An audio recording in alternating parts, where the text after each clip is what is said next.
નમસ્કાર S9 ન્યૂઝમાં આપ દર્શક મિત્રોનું હાર્દિક સ્વાગત છે। સમાચાર શરૂ કરતા પહેલા એક નજર કરીશું હેડલાઇન્સ પર। નારાયણ સાંઈની 8 સાધિકાઓ અને ગંગાના પતિને કોર્ટે જામીન મુક્ત કર્યા। પીપલોદના સ્કોડા કારના શોરૂમમાં તસ્કરો ત્રાટક્યા। શોરૂમમાંથી 4,56,000ની ચોરી। અમરોલીના ડેવલપર્સને ત્યાં આવકવેરા વિભાગનો સર્વે। 21 દિવસના દિવાળી વેકેશન બાદ આજથી શાળા કોલેજો ફરી ધમધમતી થઈ। અને પોલીસનો બાતમીદાર હોવાના વહેમમાં યુવાનની હત્યા કરનાર દંપતી અને 2 પુત્રોને ડિંડોલી પોલીસે ઝડપ્યા।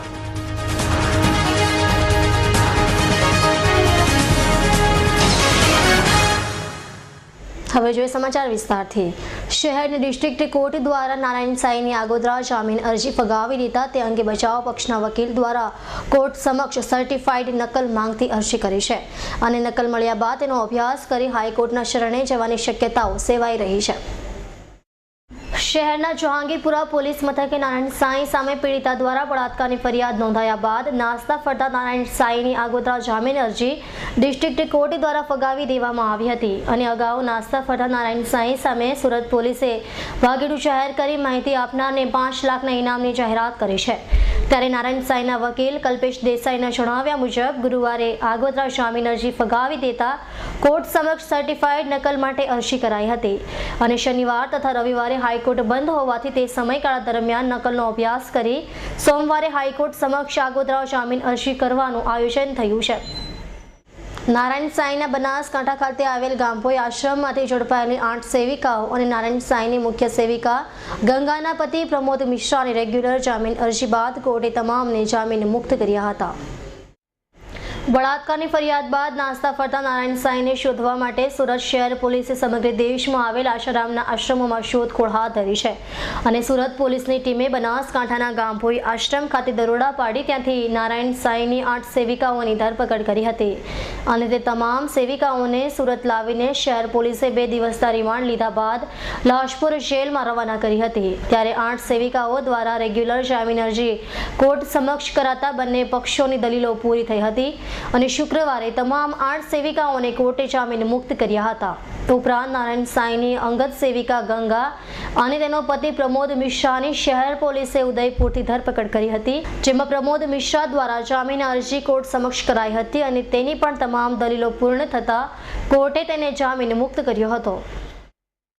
છેલ્લા ઘણા સમયથી સુરત પોલીસને હંફાવી રહેલા બળાત્કારી નારાયણ સાંઈને ઝડપી પાડવા માટે સુરત પોલીસ આશારામના દેશભરના આશ્રમોમાં દરોડા પાડી રહી છે છતાં નારાયણ સાંઈ સુરત પોલીસના હાથે ઝડપાતો નથી। ત્યારે સુરત પોલીસ કમિશનર રાકેશ અસ્થાનાએ એક ઇન્ટરવ્યુમાં કહ્યું હતું કે નારાયણ સાંઈ અંગેની માહિતીઓ મળી રહી છે પરંતુ તે થોડા સમયમાં જ પોતાના સ્થળ બદલી રહ્યો છે। જહાંગીરપુરાના આશારામના આશ્રમમાં પીડિતા મહિલા પર બળાત્કાર ગુજારવાના પ્રકરણમાં છેલ્લા ઘણા સમયથી સુરત પોલીસને હંફાવી રહેલા નારાયણ સાંઈની આગોતરા જામીન અરજી પર સુરત સેશન્સ કોર્ટમાં નામંજૂર થઈ છે। ત્યારે હજુ પણ સુરત પોલીસને હાથમાં ન આવેલા નારાયણ સાંઈ અંગે સુરત પોલીસ કમિશનર રાકેશ અસ્થાનાએ કહ્યું હતું કે નારાયણ સાંઈ અંગે કેટલીક માહિતીઓ મળી છે અને કેટલીક માહિતીઓમાં તો નારાયણ સાંઈ અંગે એકદમ નજીક માહિતીઓ મળી હતી। જોકે પોલીસ પહોંચે તે પહેલા જ નારાયણ સાંઈ ત્યાંથી ભાગી છૂટતો હતો અને એકાદ 2 બનાવમાં તો નારાયણ સાંઈ હેલિકોપ્ટરનો પણ ઉપયોગ કરતા હોવાનું જાણવા મળ્યું હોવાનું કમિશનરે કહ્યું હતું। જ્યારે આશારામના મોટેરા આશ્રમમાં પાડેલા દરોડા અંગે પણ સુરત પોલીસ કમિશનર રાકેશ અસ્થાનાએ વિગતવાર માહિતી આપી હતી।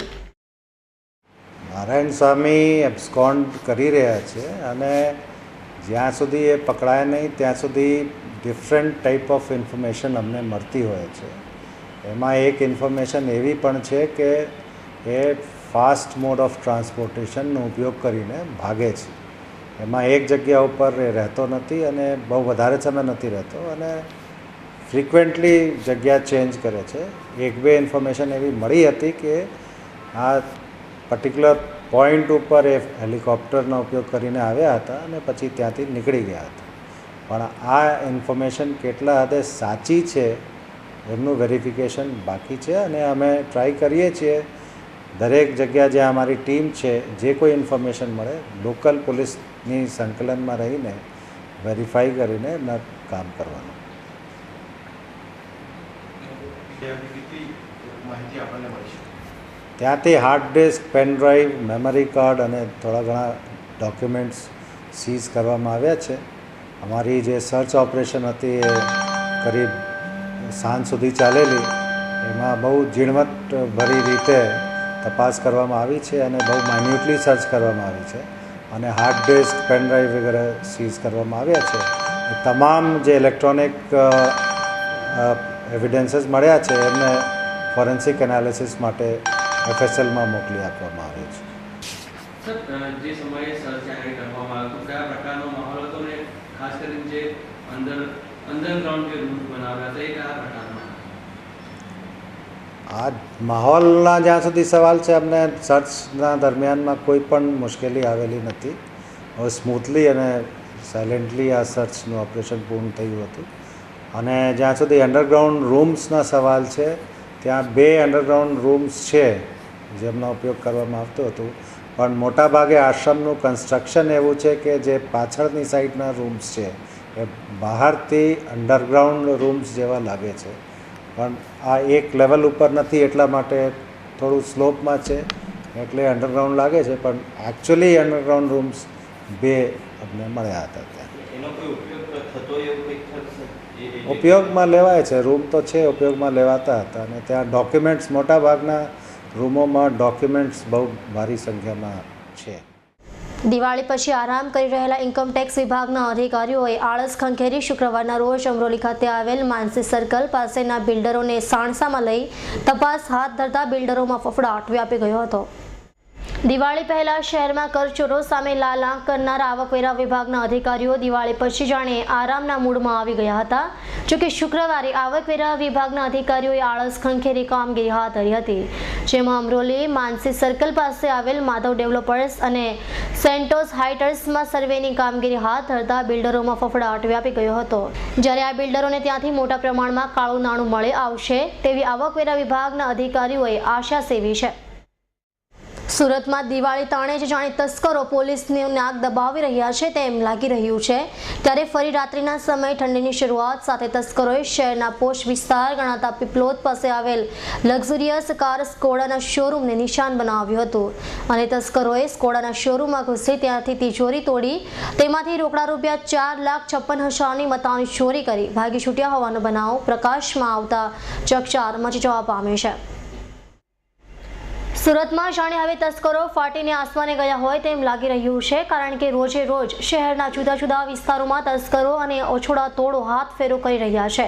ત્યારે ફરી રાત્રિના સમયે ઠંડીની શરૂઆત સાથે તસ્કરોએ શહેરને બાનમાં લેવાનું શરૂ કર્યું છે, જેમાં શહેરના પોશ વિસ્તાર ગણાતા પીપલોદ ખાતે આવેલ લક્ઝુરિયસ કાર સ્કોડાના શોરૂમને તસ્કરોએ નિશાન બનાવ્યો હતો અને તસ્કરોએ શોરૂમના તાળા તોડી અંદર ઘૂસી શોરૂમમાં મૂકેલ તિજોરી હથોડી વડે તોડી તેમાંથી રોકડા રૂપિયા 4,56,000ની મતાની ચોરી કરી ભાગી છૂટ્યા હતા.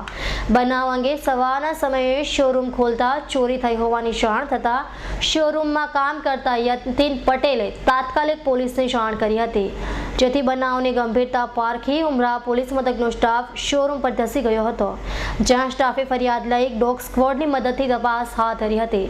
જોકે આ ચોરીમાં કોઈ જાણભેદુ જ હોવાનું હાલ તો પોલીસ માની રહી છે. પારડી બેંક ઓફ બરોડા 4 રસ્તાથી લીમડા ચોક પારડી બજાર સુધીના લારી ગલ્લાના દબાણને શુક્રવારે પારડી પોલીસ અને પારડી નગરપાલિકાની ટીમે ઝુંબેશ હાથ ધરી દૂર કરી દબાણ દૂર કર્યું હતું.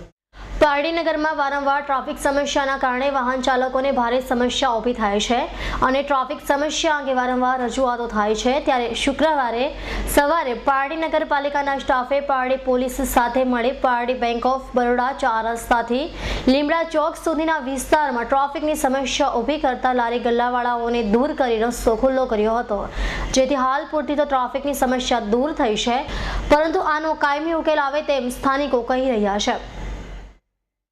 ખટોદરા પોલીસે 3 રૂપલલ્લાને શહેરમાં બીભત્સ ચેનચાળા કરતા ઝડપી પાડી કાયદેસરની કાર્યવાહી હાથ ધરી હતી. ખટોદરા પોલીસે બાતમીના આધારે સોસિયો સર્કલ પાસેથી શોભા પાટીલ, કોમલ ઇન્ટરનેશનલ સર્કલ પાસેથી જ્યોતિ પાટીલ અને બમરોલી પુલ પાસેથી સીમા તાતી ધીરસાઈને જાહેરમાં આવતા જતા પુરુષોને લલચાવી ફોસલાવી બીભત્સ ચેનચાળા કરતા ઝડપી પાડી હતી અને તમામની અટક કરી પોલીસે કાયદેસરની કાર્યવાહી હાથ ધરી હતી. 21 દિવસના દિવાળી વેકેશન બાદ શુક્રવારે 22મી નવેમ્બરથી શહેરની શાળાઓ અને કોલેજો ધમધમતી થઈ ગઈ હતી, જ્યારે સોમવારથી યુનિવર્સિટીની વિવિધ પરીક્ષાઓ શરૂ થવાની હોય કોલેજોનો પરીક્ષાની તૈયારીઓમાં જોતરાઈ ગયા છે.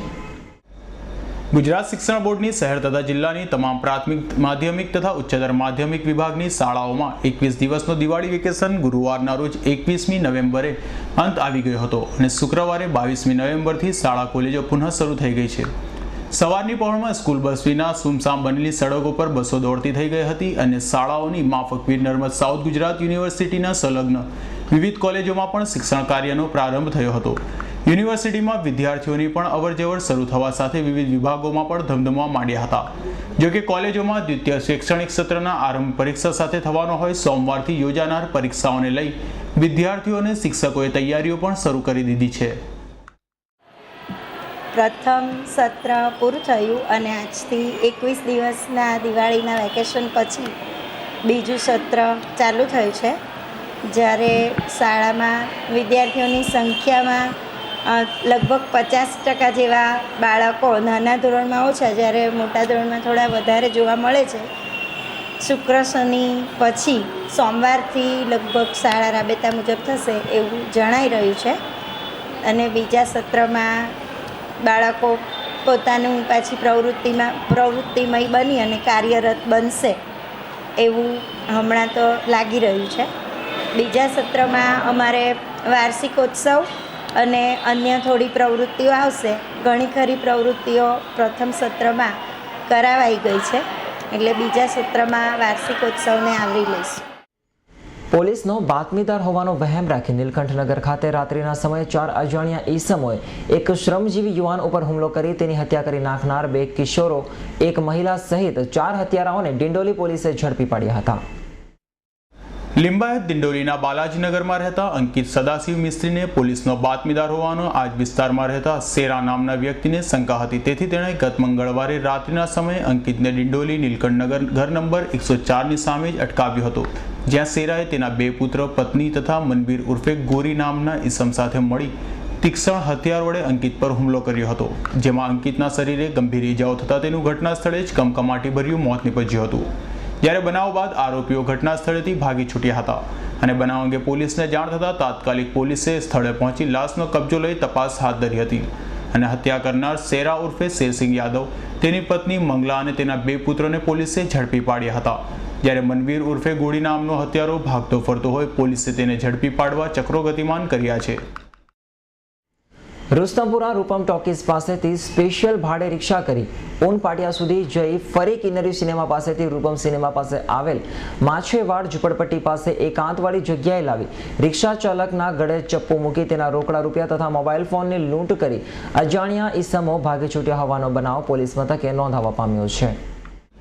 પાંડેસરા ગુજરાત હાઉસિંગ બોર્ડ ખાતે આવેલ શાંતિનિકેતન સોસાયટીમાં રહેતા અનિલ કુમાર પટેલ રિક્ષા ચલાવી પરિવારનું ગુજરાન ચલાવે છે અને તેઓ ગુરુવારના રોજ રાત્રિના 8:30 વાગ્યાના અરસામાં રુસ્તમપુરા રૂપમ ટોકીઝ પાસે ઊભા હતા, ત્યારે એક અજાણ્યો સિકંદર નામનો ઈસમ તેની પાસે આવ્યો હતો અને ઊનપાટિયા જવા માટે સ્પેશિયલ ભાડે રિક્ષા કરી હતી અને ઊનપાટિયા સુધી ફરી આવી કિન્નારી સિનેમાથી રૂપમ સિનેમા પાસે પહોંચ્યો હતો, જ્યાં રૂપમ સિનેમા સામે માછીવાડ ઝુંપડપટ્ટીમાં મોડી રાત્રેના સમયે સુમસામ રસ્તો જોઈ અજાણ્યા સિકંદર નામના ઈસમે અનિલ પટેલના ગળા પર છરી મૂકી તેને ધમકી આપી ખિસ્સામાંથી રિક્ષાના ધંધાના રોકડા રૂપિયા 1000 તથા તેનો માઇક્રોમેક્સ કંપનીનો મોબાઈલ ફોન મળી કુલ્લે રૂપિયા 2500ની મત્તાની લૂંટ કરી ભાગી છૂટ્યો હતો. બનાવ અંગે રિક્ષા ચાલક અનિલ પટેલે સલાબતપુરા પોલીસ મથકે ફરિયાદ નોંધાવતા વધુ તપાસ સલાબતપુરા પોલીસે હાથ ધરી છે. પુણાગામ વિક્રમનગર સોસાયટી વિભાગ 3ની બાજુમાં આવેલ કીર્તિધામ સોસાયટીના બંધ મકાને અજાણ્યા ચોરી સમય નિશાન બનાવી મકાનમાંથી રોકડા રૂપિયા તથા ચાંદીની પાયલોની ચોરી કરી ભાગી છૂટ્યા હોવાનો બનાવ પોલીસ મથકે નોંધાવા પામ્યો છે. પુણાગામ સીતાનગરની બાજુમાં આવેલ બુટ ભવાની ખાતેના શિવછાયા એપાર્ટમેન્ટમાં રહેતા પિયુષ ગંગૈરાના કાકા પુણાગામ વિક્રમનગર સોસાયટી 3ની બાજુમાં આવેલ કીર્તિધામ સોસાયટીના મકાન નંબર 72માં રહે છે અને હાલ દિવાળી વેકેશન હોય પિયુષ ગંગૈરાના કાકા વતન ગયા હતા, ત્યારે કોઈ અજાણ્યા ચોરી સામે તેમના બંધ મકાનને નિશાન બનાવી મકાનમાંથી રોકડા રૂપિયા 10,000 તથા ચાંદીની પાયલોની ચોરી કરી ભાગી છૂટ્યા હતા. બનાવ અંગે પાડોશીઓએ પિયુષ ગંગેરાને જાણ કરતા તેઓએ તાત્કાલિક પુણા પોલીસ મથકે જઈ ફરિયાદ નોંધાવતા વધુ તપાસ પુણા પોલીસે હાથ ધરી છે. કોસંબાની મહિલા તેના ભાઈને ત્યાં અડાજણ ખાતે રહેવા માટે આવી હતી અને સાંજે સાંઈબાબાના મંદિર જવા નીકળી હતી. તે સમયે રસ્તામાં અડાજણના સાઈનગર ગેટ પાસેથી અજાણ્યા ઈસમોએ ચાલુ બાઈકે મહિલાના ગળામાંથી 1.5 તોલાની સોનાની ચેન તોડી ભાગી છૂટ્યા હોવાનો બનાવ પોલીસ ચોપડે નોંધાવવા પામ્યો છે. કોસંબાના ઝંડા ચોક ખાતે રહેતી તારાબેન પ્રજાપતિ અડાજણ ખાતે રહેતા તેમના ભાઈને ત્યાં આવ્યા હતા અને સાંજના સમયે સાંઈબાબાના મંદિરે જવા માટે નીકળ્યા હતા અને અડાજણ સાંઈનગરના ગેટ પાસેથી પસાર થતા હતા. તે સમયે એક મોટરસાઇકલ પર આવેલા 2 અજાણ્યા વાહન ચાલકો પૈકી પાછળ બેસેલાએ તારાબેનના ગળામાંથી સોનાનો ₹25,000ની કિંમતનો અછોડો તોડી ભાગી છૂટ્યા હતા. જ્યારે બનાવ અંગે અન્ય એક મહિલાએ બૂમાબૂમ કરી હતી. જોકે બંને અછોડાતોડો ભાગી છૂટવામાં સફળ રહ્યા હતા. ત્યારે આ અંગે તારાબેને અડાજણ પોલીસ મથકે ફરિયાદ નોંધાવતા વધુ તપાસ અડાજણ પોલીસે હાથ ધરી છે. સુરતમાં રિક્ષામાં મુસાફરોના ખિસ્સા હળવા કરવાનું રોજે રોજ વધી રહ્યું છે. ત્યારે સુરત પોલીસ પણ આવા ગુનેગારોને ઝડપી પાડવામાં ચારે કોર તપાસ કરી રહી હોવા છતાં પણ આવા રીઢાઓ પોતાના મનસૂબા પાર પાડી રહ્યા છે. ત્યારે વધુ એક મુસાફરના ખિસ્સા કમેલા દરવાજા પાસે રિક્ષામાં સમુસાફરના સ્વાંગમાં 4 અજાણ્યાઓએ હળવા કર્યા હોવાનો બનાવ પોલીસ મથકે નોંધાવવા પામ્યો છે. અમરોલી છાપરાભાટા રોડ ખાતે આવેલ અમરદીપ કોમ્પ્લેક્સમાં રહેતા સુધાંત કુમાર પ્રધાન ગુરુવારના રોજ બપોરના સમયે સહારા દરવાજાથી રિક્ષામાં બેસી કમેલા દરવાજા તરફ જઈ રહ્યો હતો. ત્યારે રિક્ષામાં અગાઉથી જ મુસાફરના સ્વાંગમાં બેસેલા 3 અજાણ્યા રીઢાઓએ રિક્ષા ચાલકની મદદથી રિક્ષામાં જગ્યા માટે ધક્કામુક્કી કરી સુધાંત કુમારની નજર ચૂકવી તેના ખિસ્સામાંથી રોકડા ₹10,000ની મત્તા ચોરી લીધી હતી અને કમેલા દરવાજા પાસે સુધાંત કુમારને રિક્ષામાંથી ઉતારી ચારેય રીઢા ભાગી છૂટ્યા હતા. જોકે પોતાના ખિસ્સામાંથી રોકડા ₹10,000 ગાયબ જણાતા સુધાંત કુમારે બનાવ અંગે તાત્કાલિક સલાવતપુરા પોલીસ મથકે જઈ ફરિયાદ નોંધાવી હતી. જેથી વધુ તપાસ સલાવતપુરા પોલીસે હાથ ધરી છે. સુરત પોલીસે અમદાવાદના આશારામ આશ્રમમાં હાથ ધરાયેલા સર્ચ ઓપરેશન દરમિયાન આશ્રમના ગુપ્ત ભોયરાને પણ શોધી કાઢ્યો હતો અને સુરત પોલીસની ટીમના ડીસીપી શોભા ભૂતડાએ ટીમ સાથે ગુપ્ત ભોયરામાં પહોંચતા ભોયરામાં આવેલી ઓરડીઓમાં ઝીણવટભરી તપાસ હાથ ધરી હતી. આસારામના અમદાવાદ ખાતે આવેલા મોટેરા આશ્રમમાં ગુપ્ત ભોયરામાં જ્યારે પોલીસ પહોંચી ત્યારે એક સામાન્ય ઓરડી હતી, પરંતુ ઓરડીમાં બહારથી કબાટ જેવું દેખાતું હતું, પરંતુ તેને ખોલતા ઓરડીમાં બીજી એક ઓરડી મળી આવતા પોલીસ પણ ચોંકી ઉઠી હતી અને આ ઓરડીમાં દિવાલની તિજોરી જેવું જણાયું હતું. જેથી પોલીસે તેને ખોલતા પોલીસના હોશ ઉડી ગયા હતા અને આ તિજોરી નહીં પરંતુ રહસ્યમય ગુપ્ત ભોયરું હતું અને તેમાંથી અન્ય બહારના સ્થળે નીકળી શકાય તેવું જણાતું હતું. જોકે આ અંગે પોલીસે વધુ તપાસ હાથ ધરી છે અને ગુપ્ત ઓરડામાં એક ખુરશી તથા કેટલોક સામાન વેરવિખેર હાલતમાં પડેલો મળી આવ્યો હતો. જ્યારે આ ગુપ્ત ભોયરામાં આસારામ દ્વારા તાંત્રિક વિધિ કરાતી હોવાનો પણ આક્ષેપ દીપેશ અભિષેકની માતા પિતા દ્વારા અગાઉ કરાયો હતો. સુરત મહાનગરપાલિકાના મેયર નિરંજન ઝાંઝમેરા અને કમિશનર M.K. દાસ પર્યાવરણની અસરો અંગે આયોજિત સેમિનારમાં ભાગ લેવા માટે ન્યૂયોર્ક જશે અને 3 ડિસેમ્બરે યોજાનાર રોક ફેરલ ફાઉન્ડેશન દ્વારા આયોજિત સેમિનારમાં 400 જેટલા શહેરના અગ્રણીઓ ઉપસ્થિત રહેશે. અમેરિકાના ન્યૂયોર્કના રોકફેલરના ફાઉન્ડેશન દ્વારા દર વર્ષે પર્યાવરણીય અસરો અંગે અમેરિકામાં એક સેમિનારનું આયોજન કરવામાં આવે છે અને આ વર્ષે આ સેમિનારનું 3 ડિસેમ્બરે ન્યૂયોર્કમાં આયોજન કરાયું છે. આ સેમિનારમાં શહેરના મેયર નિરંજન ઝાંઝમેરા અને પાલિકા કમિશનર M.K. દાસને પણ આમંત્રણ મળ્યું છે, જેથી મેયર નિરંજન ઝાંઝમેરા અને કમિશનર M.K. દાસ આ સેમિનારમાં ભાગ લેવા માટે જશે. આ અંગે પાલિકા કમિશનર M.K. દાસે કહ્યું હતું કે આવવા જવાની તમામ વ્યવસ્થા રોક ફેરલ ફાઉન્ડેશન દ્વારા કરાઈ છે, જેથી સ્થાયી સમિતિમાં આ કામ રજૂ કરી તેમની મંજૂરી લેવામાં આવી છે. હવે આ દરખાસ્તને રાજ્ય સરકારની મંજૂરી માટે મોકલાશે અને ત્યારબાદ જવા અંગે નિર્ણય કરાશે. જોકે રાજ્ય સરકાર મંજૂરી આપે તો સંભવત 1 ડિસેમ્બરે ન્યૂયોર્ક જવા માટે રવાના થશું. જોકે સમય ઓછો હોવાથી થોડી તકલીફો રહેશે, જેથી હાલમાં કાંઈ કહી શકાય તેમ નથી. પાલમાં ગેલેક્સી સર્કલ પાસે આવેલ સિદ્ધિ રેસિડેન્સીના 9મા માળે લિફ્ટનો દરવાજો અચાનક ખુલી જતા જૈન વૃદ્ધાનું પડી જતા કમકમાટીભર્યું મોત નિપજવાના પ્રકરણમાં આખરે અડાજણ પોલીસે આ બનાવમાં બિલ્ડર સામે ગુનો નોંધી તપાસ હાથ ધરી છે. પાલ રોડ ગેલેક્સી સર્કલ પાસે આવેલ સિદ્ધિ રેસિડેન્સીમાં 9મા માળે બુધવારે વૃદ્ધા ઉર્મિલાબેનનું લિફ્ટ નહીં આવ્યું હોય તે છતાં દરવાજો ખુલી જતા પટકાતા થયેલા મોત પ્રકરણમાં અડાજણ પોલીસ મથકમાં એપાર્ટમેન્ટમાં રહીશો દ્વારા ધારદાર રજૂઆત કરાતા આખરે અડાજણ પોલીસે વૃદ્ધા ઉર્મિલાબેનના પુત્ર નિર્મલ ડાયાણીની ફરિયાદ લઈ એપાર્ટમેન્ટ બાંધનાર બિલ્ડર કિરીટ શાહ અને તેના ભાગીદાર જયેન્દ્ર પટેલ વિરુદ્ધ ગુનો નોંધ્યો હતો અને પોલીસે બિલ્ડર કિરીટ શાહ તથા તેના ભાગીદાર જયેન્દ્ર પટેલને પકડવા તેમના ઘરે જઈ ત્યાં દરોડા પાડ્યા હતા. જોકે બંને ત્યાંથી ભાગી છૂટ્યા હતા. હાલ તો બિલ્ડરને તેના ભાગીદારને ઝડપી પાડવા માટે અડાજણ પોલીસે ચક્રો ગતિમાન કર્યા છે. સુરતમાં યુવા પેઢી ધૂમ સ્ટાઇલથી બાઇક હંકારી અન્યોની સાથે પોતાની પણ જિંદગી ખતરામાં મૂકી દે છે. ત્યારે આવા જ એક બનાવમાં સુરત કડોદરા રોડ ઉપર એક 3 સવારી બાઇક ચાલકે રોંગ સાઈડે બેફામ મોટરસાઇકલ હંકારી આઈસર ટેમ્પા સાથે બાઇક અથડાવી દેતા સર્જાયેલા ગમખ્વાર અકસ્માતમાં બાઇક ચાલકનું મોત નીપજ્યું હતું, જ્યારે બાઇક પાછળ બેસેલા 2 યુવાનોને ઈજાઓ થઈ હતી. પુણા પોલીસ પાસેથી મળતી માહિતી મુજબ સુરત કડોદરા રોડ પર આવેલ રોયલ ટાઉનશીપ પાસેના દેવશ્રી ગોડાઉનમાં રહેતા ધર્મરાજ પાલ પોતાના આઈસર ટેમ્પો લઈ રોયલ ટાઉનશીપ સામેથી પસાર થઈ રહ્યા હતા. તે સમયે એક મોટરસાઇકલ પર 3 સવારી આવેલા 3 યુવાનો પૈકી મોટરસાઇકલ ચલાવી રહેલા યુવાને પૂરપાટ ઝડપે બેદરકારીપૂર્વક મોટરસાઇકલ હંકારી આઈસર ટેમ્પા સાથે ધડાકાભેર બાઇક અથડાવી દેતા ગમખ્વાર અકસ્માત સર્જાયો હતો. જે અકસ્માતમાં બાઇક ચાલકને માથામાં અને શરીરે ગંભીર ઈજાઓ થતા તેનું ઘટના સ્થળે જ કમકમાટીભર્યું મોત નીપજ્યું હતું. ત્યારે બાઇકની પાછળ બેસેલા 2 ઇસમોને નાની મોટી ઈજાઓ થઈ હતી.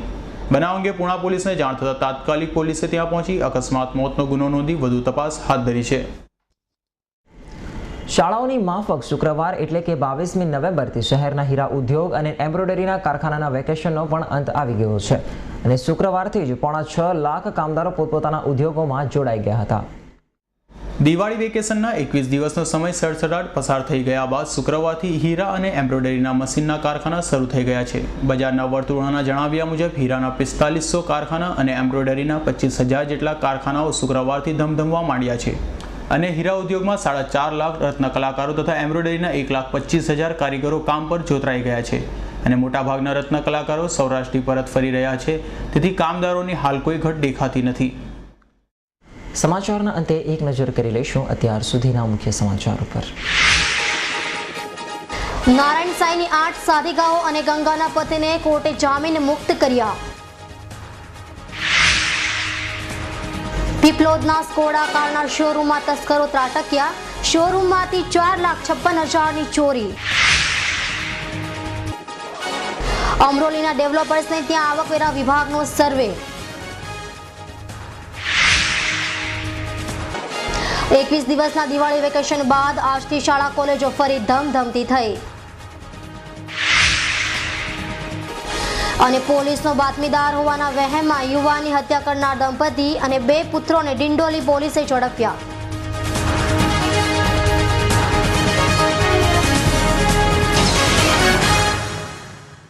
તો આ હતા S9 ન્યૂઝ અત્યાર સુધીના મુખ્ય સમાચારો. બીજા નવા સમાચારો માટે જોતા રહેશો S9 ન્યૂઝ.